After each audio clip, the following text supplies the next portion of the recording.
ang masaganang biyaya at kapayapaan ang sumainyo sa pamamagitan ng ating Panginoong Hesukristo. Tayo nabubuhay sa mga mahirap na kapanahunan. Dami ng mga bagay na gusto nating gawin upang sa ganon maibsan ang ating mga pinagdaraanan. Kung minsan para tayong natatabunan at hindi natin makayanang harapin ang samot-sari na mga bagay na iniisip natin na kailangan nating gawin. At madalas parang nawawalan tayo ng kontrol sa mga bagay na ito. Itong mga kapanahunan na kailangan tayong magpasya kung ano ang higit na mahalaga upang isaayos natin ang ating mga kailangan gawin. Ang ating tatalakayin sa araw na ito ay patungkol sa mga prioridad ng buhay. Nang dahil dito, maraming mga tao ang nakakaranas ng mga pangamba at agam-agam. Dahil nga sa napakarami ng importanteng bagay na kanilang iniisip na kanilang magampanan, na kanilang dapat gawin. Kaya nga, ito ang panahon upang sa ganon tayo ay magsuri.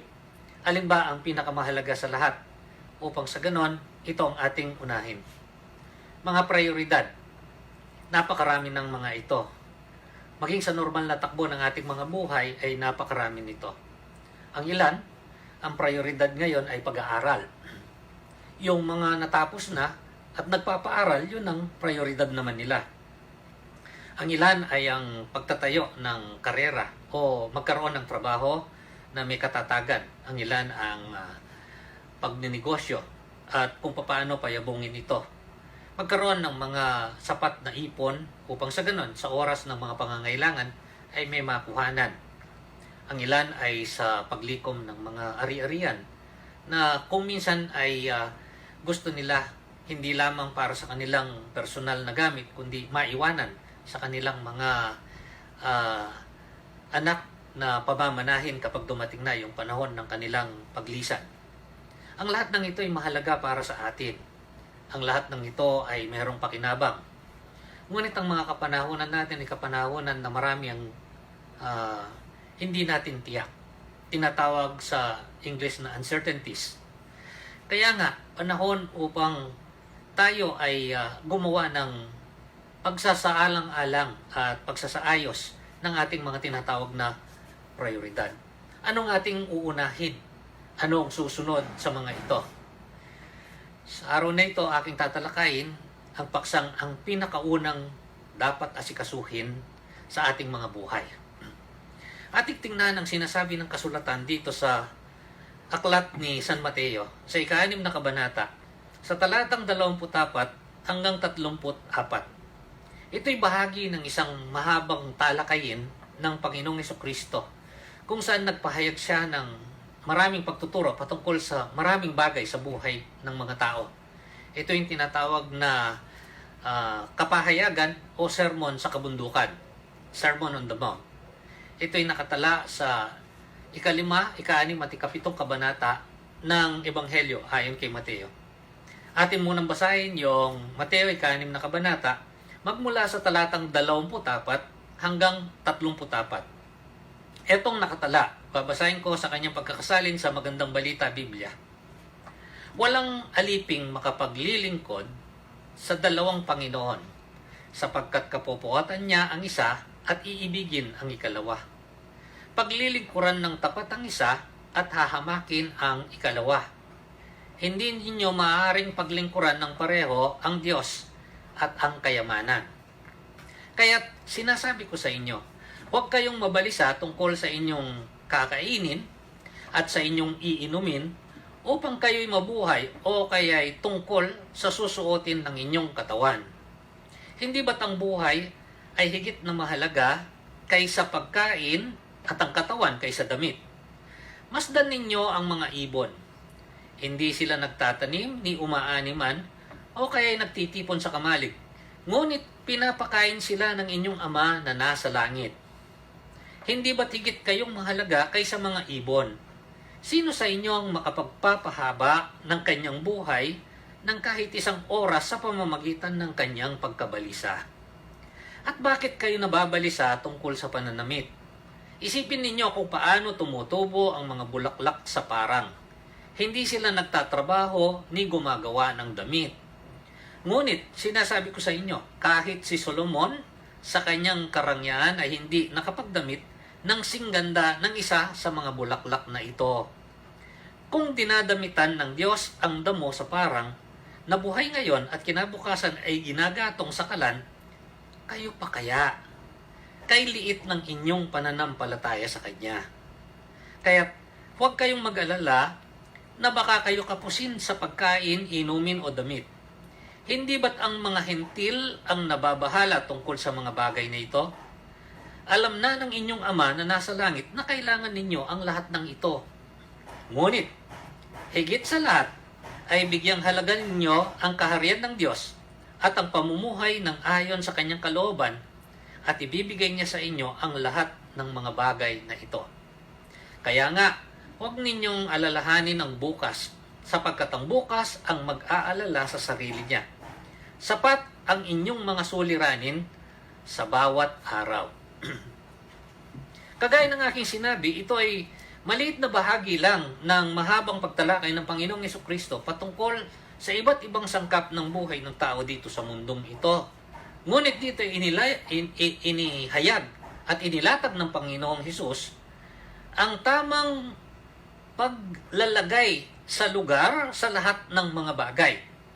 Ang ibig sabihin, ang pagpaprioritize sa buhay. Ano ang kauna-unahan na dapat asikasuhin sa buhay na ito? Upang sa ganun mapawi ang mga alalahanin, ang mga agam-agam, ang mga kalituhan at kaguluhan sa buhay. At makaranas ang tao ng katiwasayan at kapayapaan. Ito ay kanyang binanggit dito mismo sa isa sa mga pinakapopular na talata sa Biblia, sa Mateo 6 na kabanata, talatang 33, na uulitin ko. Ngunit, higit sa lahat, sa ibang pagkakasalin, ang magandang pagkakasalin nito sa Tagalog, una sa lahat. Bigyang halaga ninyo ang kaharian ng Diyos at ang pamumuhay na ayon sa kanyang kalooban at ibibigay niya sa inyo ang lahat ng mga bagay na ito. Mas naaalala ng marami ang talatang ito sa kanyang pagkakahayag sa English. Seek ye first the kingdom of God and His righteousness, and all these things shall be added unto you. Ito ang sinabi na pinakaunang prioridad o pinakaunang dapat asikasuhin sa buhay na ito ng bawat tao. At dito ititingnan natin kung bakit. Anong mga kadahilanan?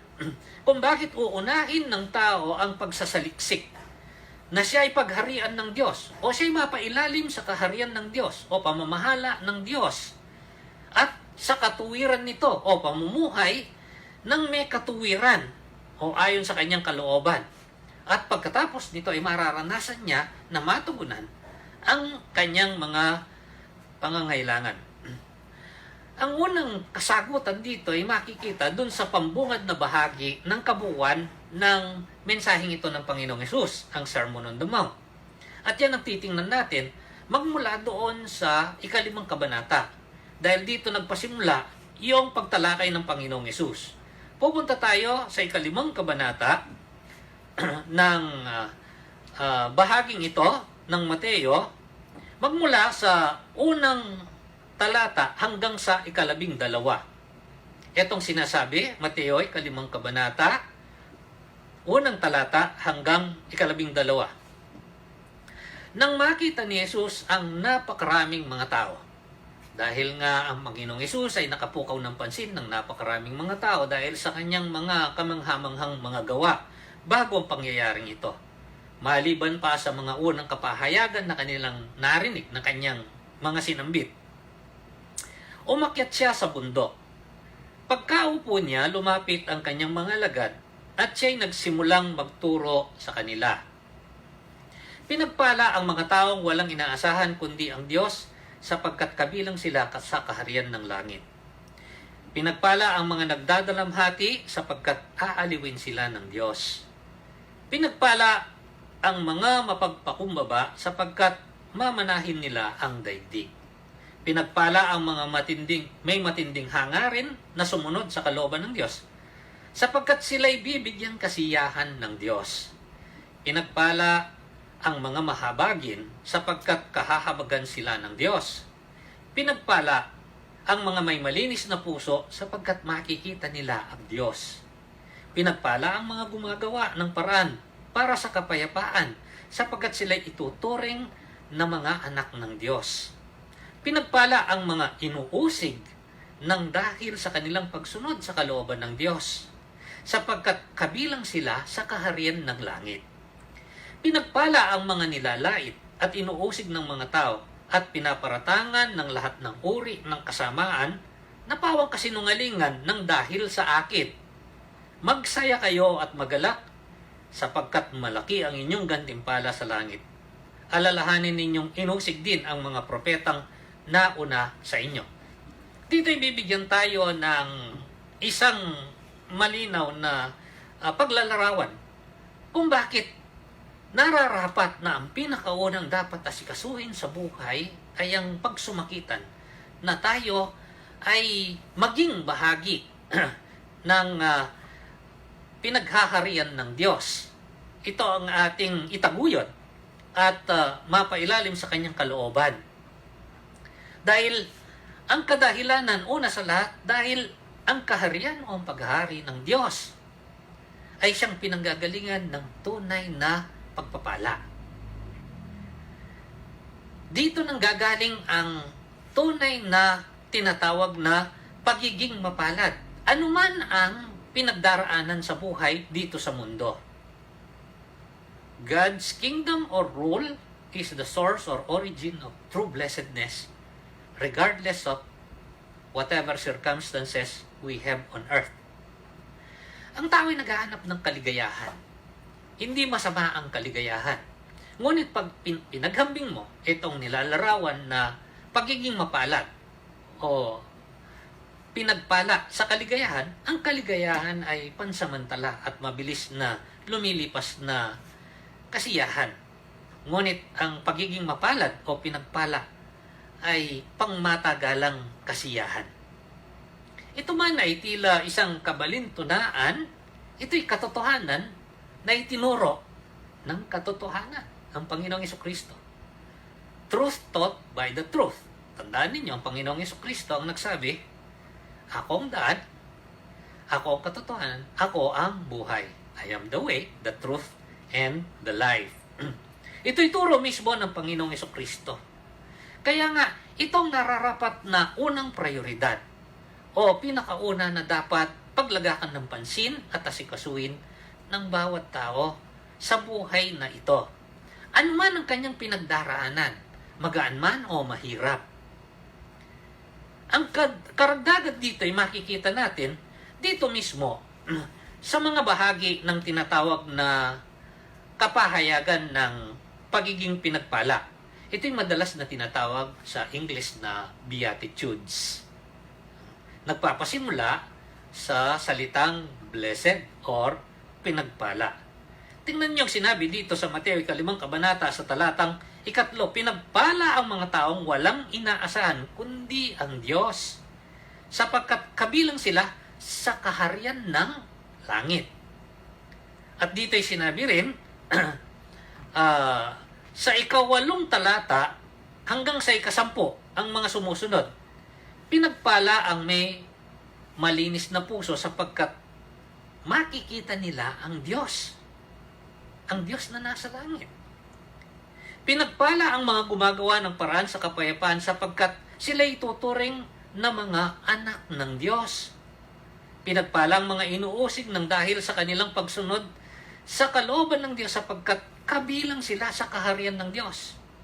Ano ang ipinauunawa sa atin patungkol dito sa uri ng pagpapalang ito?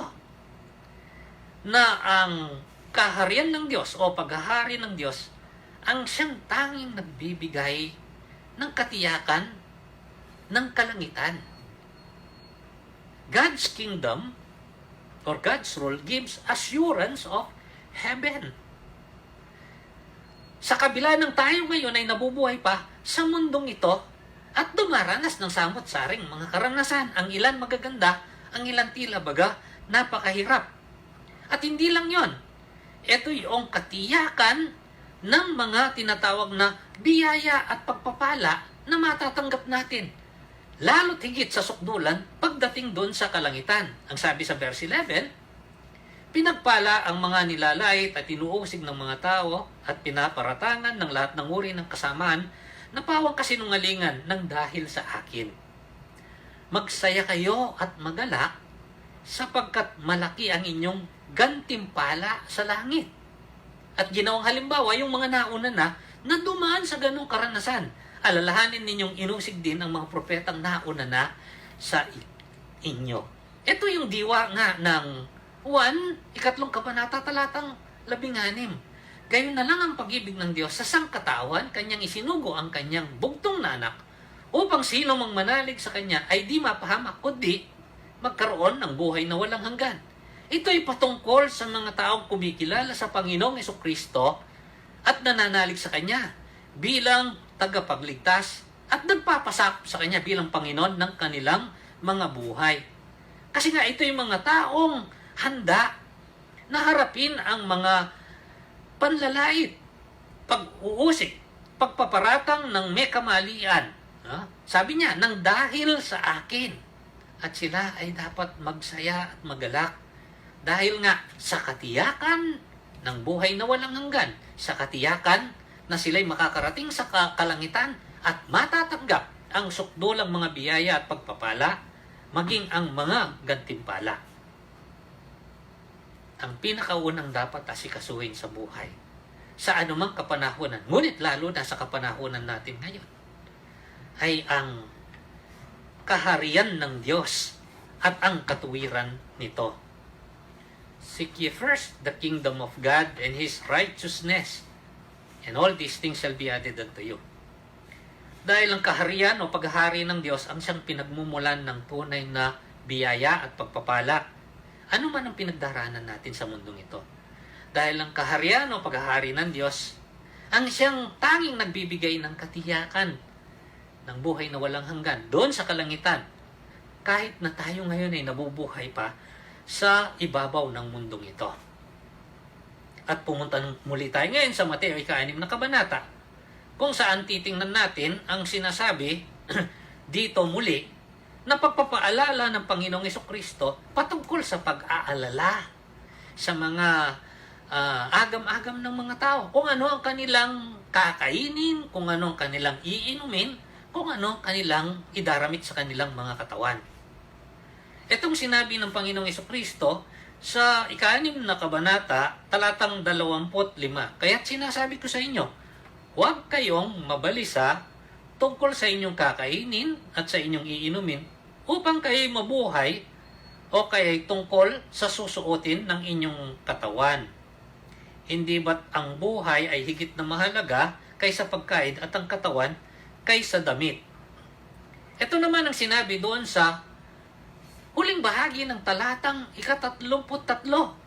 Nang sabihin dito, ngunit higit sa lahat, bigyang halaga ninyo ang kaharian ng Diyos at ang pamumuhay na ngayon sa kalooban niya. At anong sabi? At ibibigay niya sa inyo ang lahat ng mga bagay na ito. Anong mga bagay na ito? Yung tunay na pangangailangan ng ating pamumuhay. Ang pagkain, ang iinumin, at ang daramtan. Ito ang mga bagay na tunay na kailangan. Kaya nga sabi ng Panginoong Hesus, ito ang madalas na ikinababahala ng mga tao kung saan nila kukunin at paano maitataguyod sa kanilang mga buhay ang mga bagay na ito. Dito'y makukuha natin ang isa pang kadahilanan kung bakit dapat nauuna sa prioridad ng tao higit sa lahat na bigyang halaga ang kaharian o paghahari ng Diyos at ang katuwiran nito. Dahil ang kaharian ng Diyos o ang paghahari ng Diyos ang siyang nagbibigay ng katiyakan ng lahat ng probisyon ng Diyos sa ating mga pangangailangan habang tayo'y nabubuhay sa mundong ito. God's kingdom or rule gives assurance of God's provisions while we are here on earth. Bakit? Paano inilarawan ito? Pansinin ninyo, doon sa talatang 26 at 28, ito ang umpisa ng bawat talata. Talatang 26, sabi niya, masdan ninyo ang mga ibon. At pagkatapos ay nagbigay ng pagpapaliwanag patungkol sa mga bagay na makikita sa buhay ng mga ibon. Tapos, sa talatang 28, sabi niya, at bakit kayo nababalisa tungkol sa mga pananamit? Isipin ninyo. Oh, at ang kanyang sinabi, isipin ninyo kung paano tumutubo ang mga bulaklak sa parang. Ginamit na halimbawa ang mga bulaklak. Anong sinabi sa mga ibon? Ang mga ibon, hindi sila nagtatanim, hindi umaani, hindi nag-iimba. Pero pinakakain sila ng Diyos.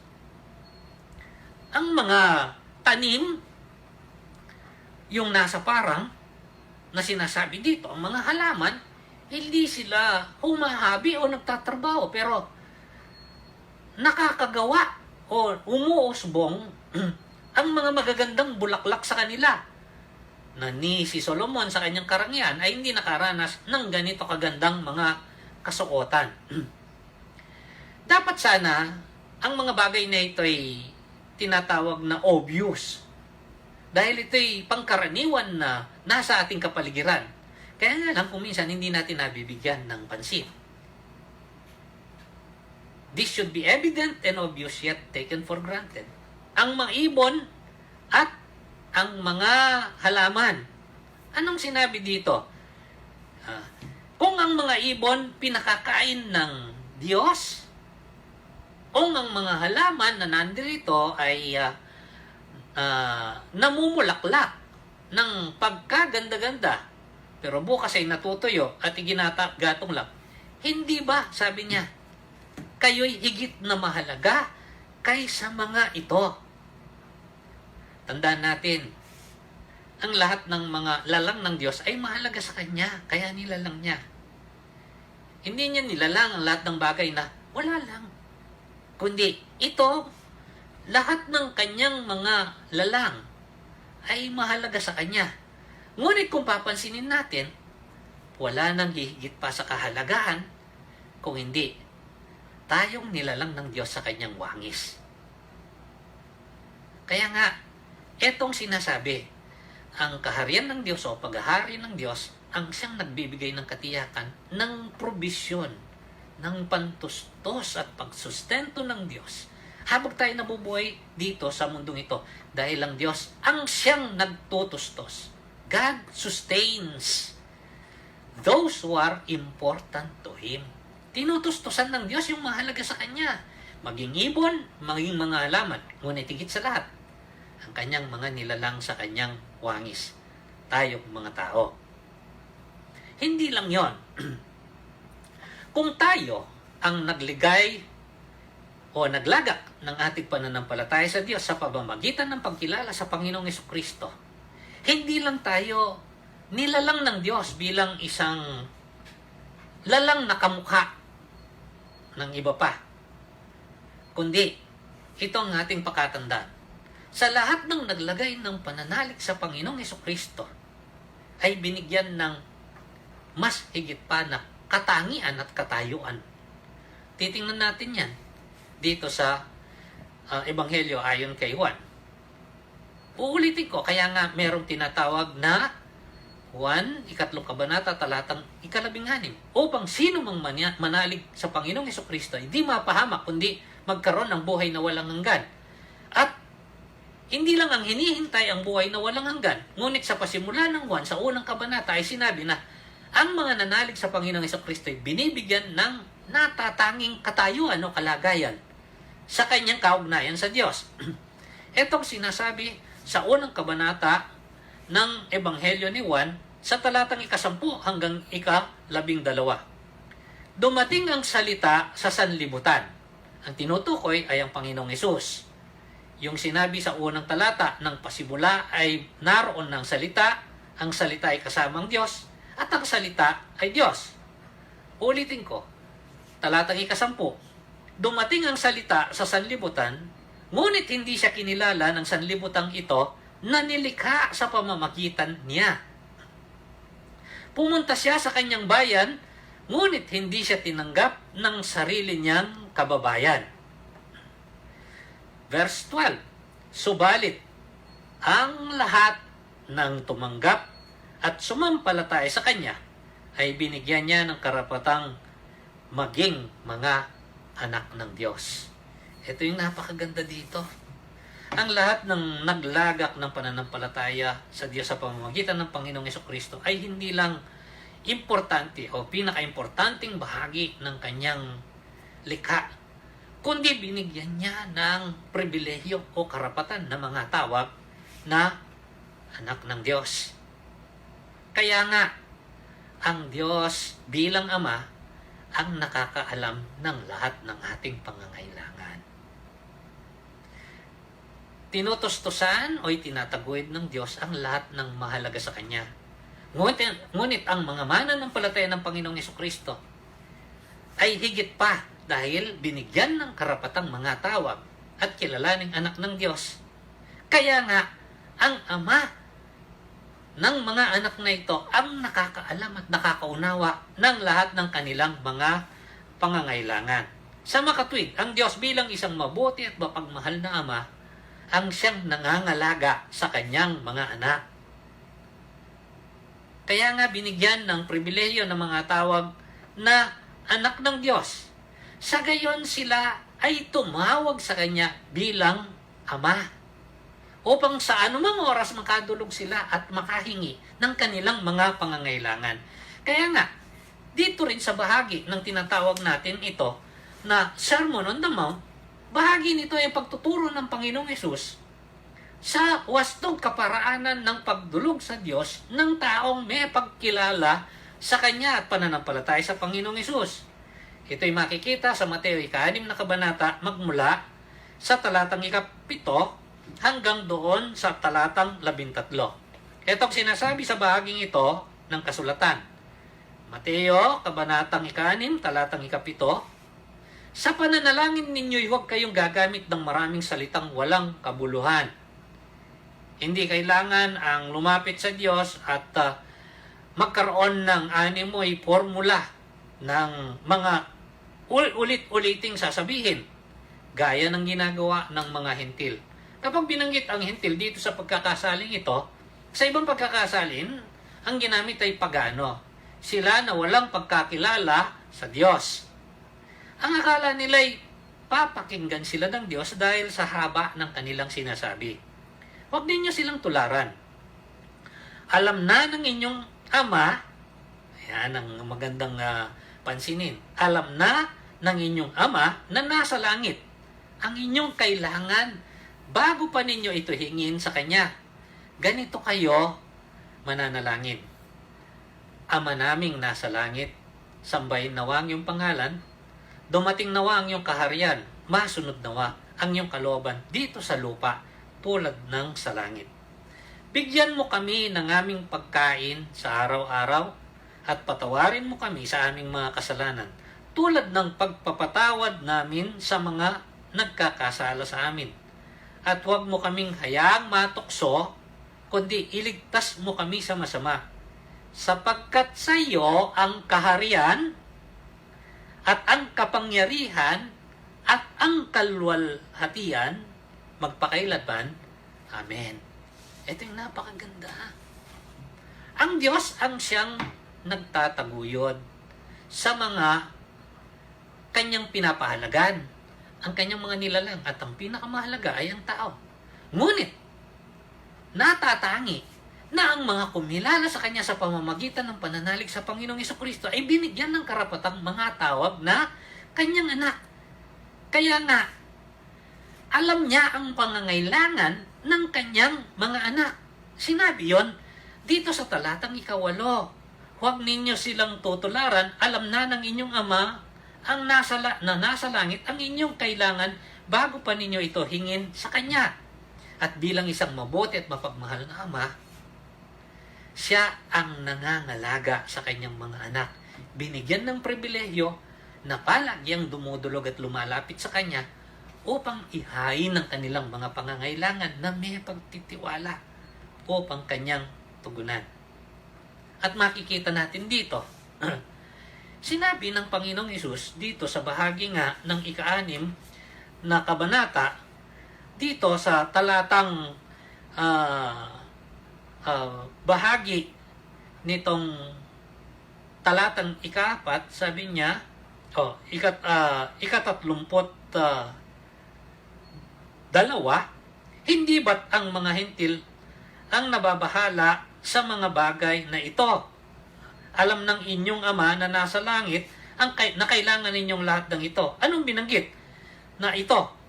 Ito yung sa talatang 31. Kaya't huwag kayong mag-alala na baka kayo kapusin sa pagkain, inumin at damit. Ano ang ipinakikita at pinapaunawa dito?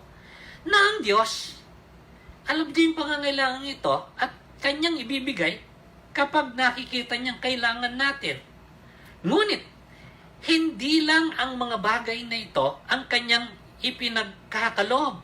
Kaya nga sinabi niya dito, higit sa lahat bigyang halaga ang kaharian ng Diyos at ang pamumuhay ng ayon sa kanyang kalooban at ibibigay sa inyo ang lahat ng bagay na ito. Idadagdag sa inyo. Bakit? Dahil ang Diyos ay nagbibigay ng higit pa sa pangangailangan ng ating material at pisikal na buhay. Siya ang nagkakalob ng pangangailangan ng sangkap nating di material at di pisikal, yung pangkaluluwa at espiritu na pangangailangan. At ano ang pagtugon niya sa pangangailangan ito?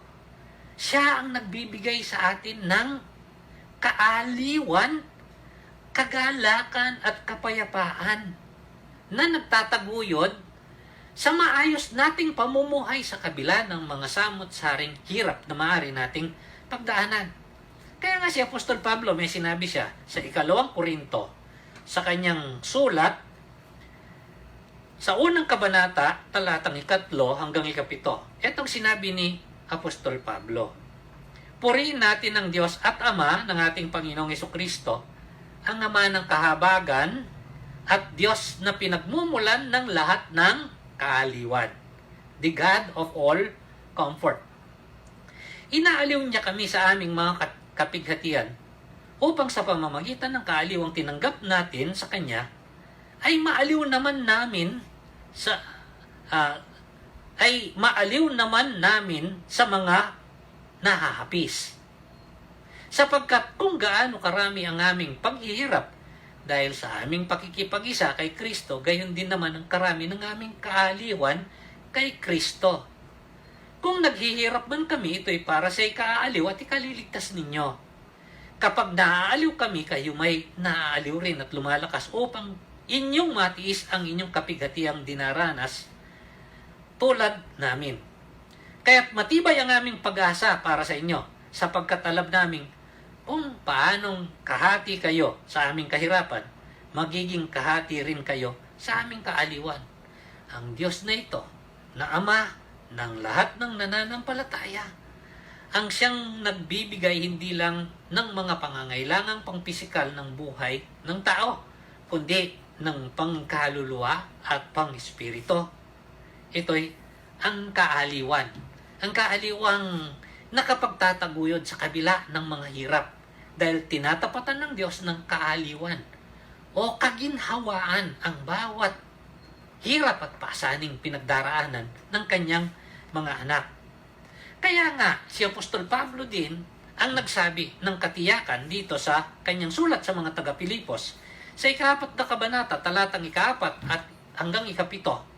Ito kanyang sinabi na ipinagkakaloob ng Panginoon na huwag sanang mawaglit sa atin. Magalak kayong lagi sa Panginoon. Inuulit ko, magalak kayo. Ipadaman ninyo sa lahat ang inyong kabutihang loob. Malapit nang dumating ang Panginoon. Huwag kayong mabalisa tungkol sa anumang bagay.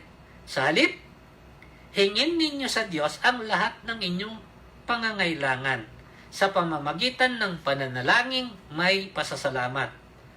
At ang kapayapaan ng Diyos na hindi kayang maunawaan ng tao ang siyang mag-iingat sa inyong puso at pag-iisip sa inyong pakikipag-isa kay Kristo Jesus. Ang paghahari ng Diyos o ang kaharian ng Diyos ang nagbibigay ng katiyakan ng lahat ng provision na kailangan natin habang tayo nabubuhay dito sa mundong ito. Provision pang pisikal, provision pang spiritual. Dahil ang Diyos ang nagtataguyod sa mga pinapahalagahan niya.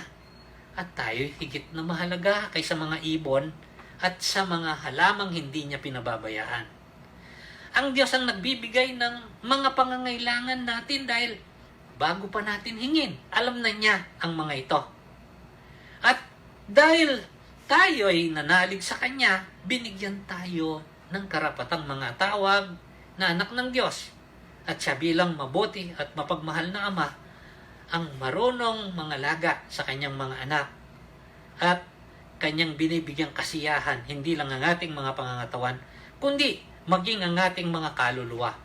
Kaya kung maalala ninyo, may paanyaya ang Panginoong Hesukristo mismo doon sa Kanyang kapahayagan sa Mateo, 11 kabanata, doon sa talatang 28 hanggang 29, na minsan ay aking natalakay sa isa sa aking mga kapahayagan. Etong sinasabi doon, galing sa Panginoong Hesus, lumapit kayo sa akin, kayong lahat na nahihirapan at lubhang nabibigatan sa inyong pasanin, at kayo'y bibigyan ko ng kapahingahan. Pasanin ninyo ang aking pamatok at matuto kayo sa akin, sapagkat ako'y maamo at may mababang loob. Makakatagpo kayo sa akin ng kapahingahan, sapagkat madaling-dali ng aking pamatok at magaan ang pasaning ibibigay ko sa inyo. Come unto me, all ye who labor and are heavily laden, and I will give you rest.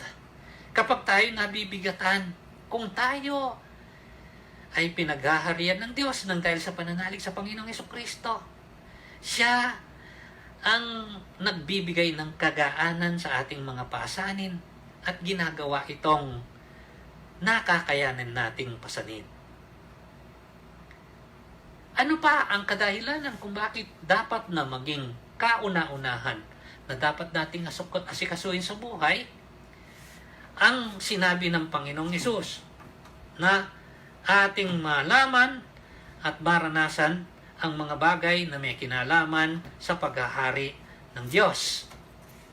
Uulitin ko, dahil ang kaharian ng Diyos ang pinagmumulan ng tunay na pagpapala o pagiging pinagpala, anuman ang pinagdaraanan. Dahil ang paghahari ng Diyos ang siyang nagbibigay ng katiyakan na tayo'y makakarating doon sa kalangitan, kahit na tayo ngayon ay nabubuhay pa dito sa kalupaan. Ang kaharian o paghahari ng Diyos ang nagbibigay ng katiyakan ng probisyon o pantaguyod o pansustento ng Diyos habang tayo ay nabubuhay dito sa mundong ito.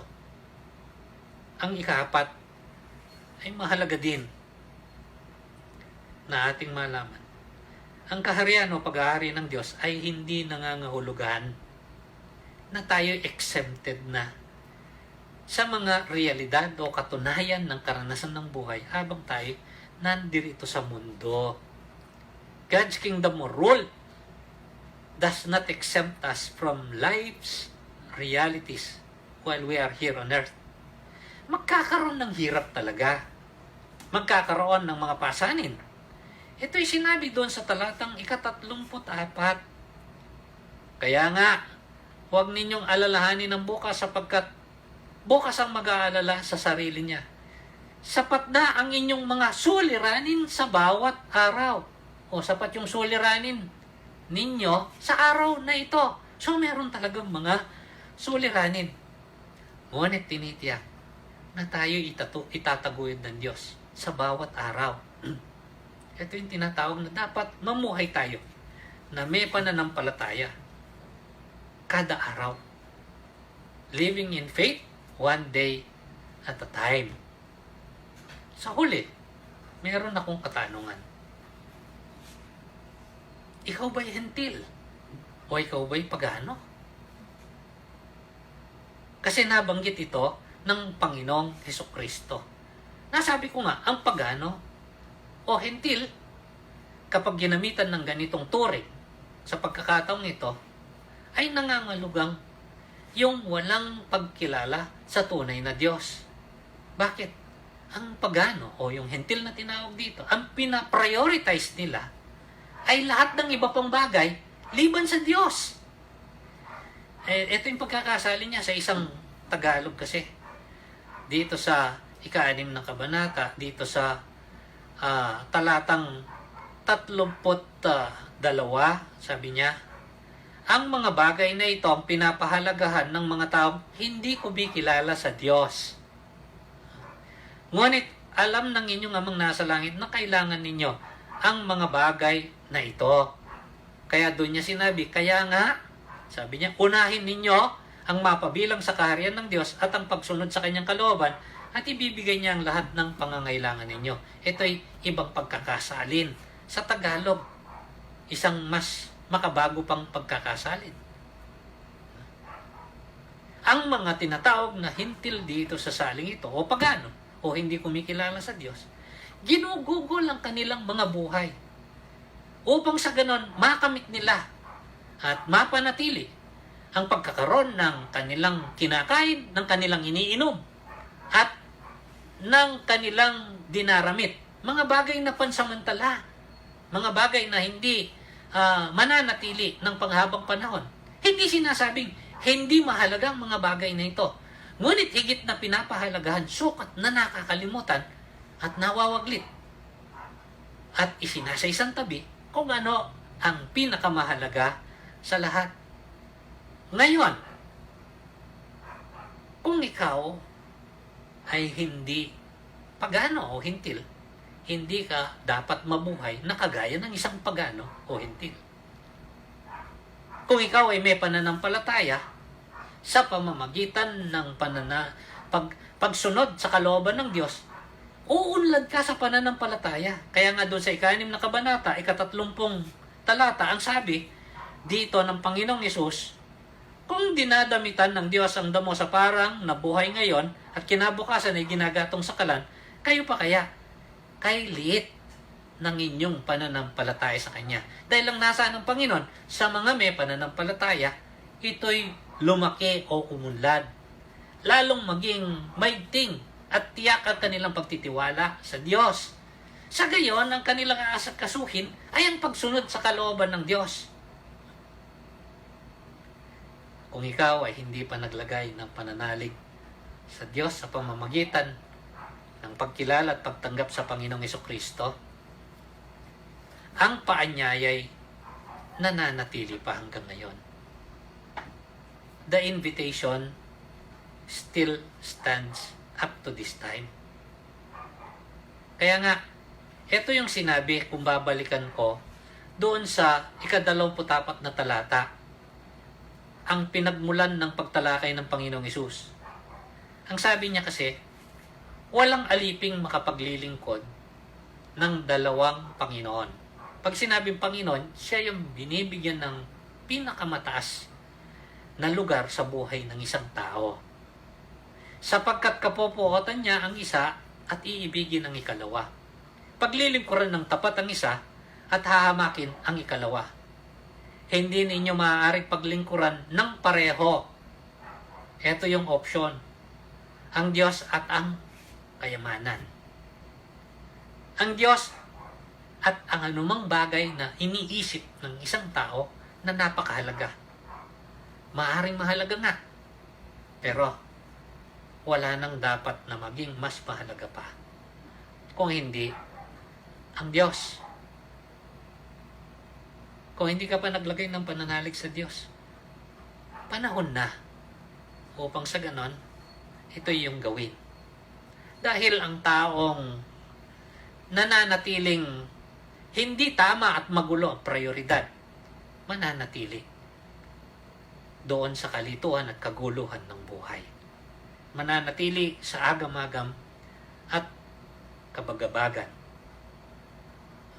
Kung ilalagay mo pananalig mo sa Panginoong Hesukristo at ang iyong pinagsusumakitan ay umunlad sa pagsunod sa kanyang kalooban, ikaw ay namumuhay sa ilalim ng kanyang kaharian.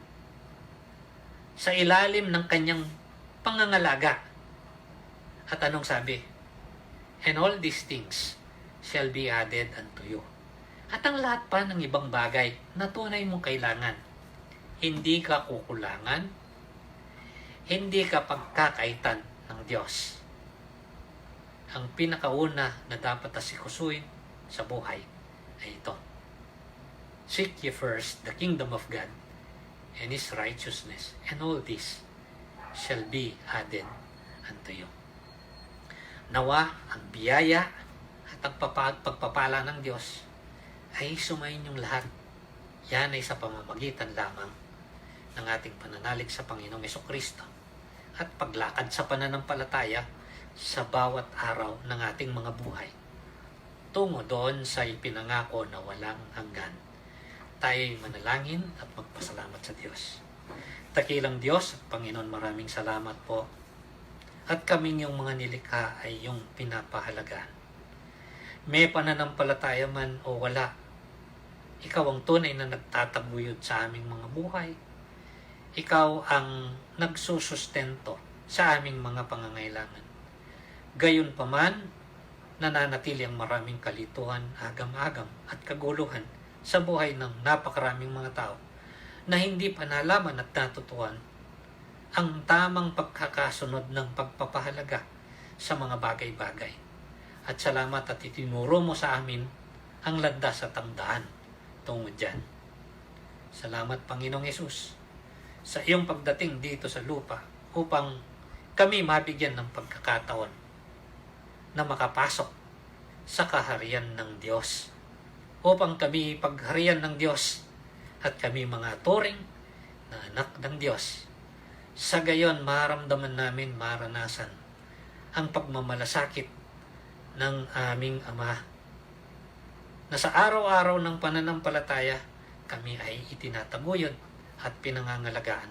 Dumaan man kami ng hirap, ng mga pasakit, may katiyakan kami ng buhay na walang hanggan sa kalangitan. May katiyakan kami ng probisyon sa araw-araw.